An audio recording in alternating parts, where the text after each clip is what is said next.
Initial talks between Israelis and the Trump administration are covering a range of issues that require policy clarification.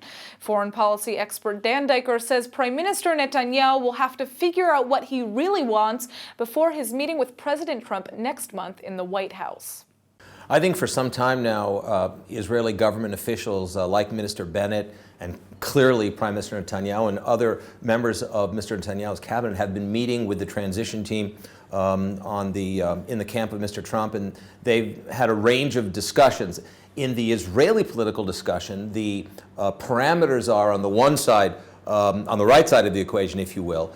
Minister Bennett is calling for the annexation of Ma'ale Adumim and laying the groundwork very possibly for the annexation of Area C in the disputed West Bank, Judea and Samaria, whereas Mr. Netanyahu is much more of a let's hold and wait and see, consult with the administration and see what the lay of the land is, if you were. So it really reflects a fairly broad and robust discussion within the Israeli government as to what moves to make and what what the parameters are of the Israeli-American relationship right now, which is just a short time after Mr. Trump's inauguration. For some time, we in Israel, many of us in Israel, have been hoping that the Prime Minister would, in fact, lay out his policy. Now, when he comes before Trump, it's very possible that Trump will say to him, look, what do you guys want? I want to support Israel, but what is your plan? What would you like to see happen? Do you think that the Prime Minister has such an idea?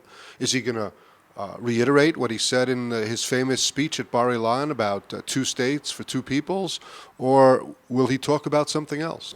Well, this is the $64,000 question, as it was once said.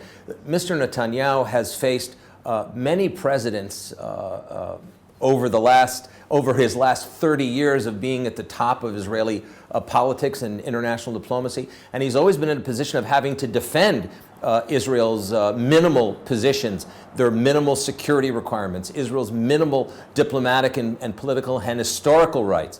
And here, for the first time, there are some in the Trump administration that may well begin with the president himself that are matching the sense of Israeli and Jewish rights for Israel. And Mr. Netanyahu has to come up with clearly with a positive, what they call an ask.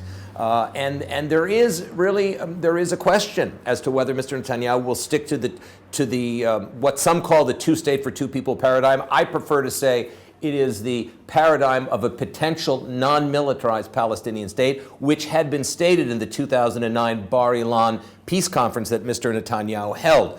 But it really remains to be seen in terms of the political lay of the land, the international community, the UN, and the Europeans specifically, as to where Mr. Netanyahu will take the discussion with Mr. Trump, and most specifically, Steve, it matters what the local political lay of the land is for Mr. Netanyahu to demand, for example, or to ask for an annexation of parts of Area C of the West Bank, which I don't believe that he will do. I believe that Mr. Netanyahu will really focus on Jerusalem and on Iran. Those are the 2 major issues for Israel. It is a united Jerusalem and really getting tough with Iran.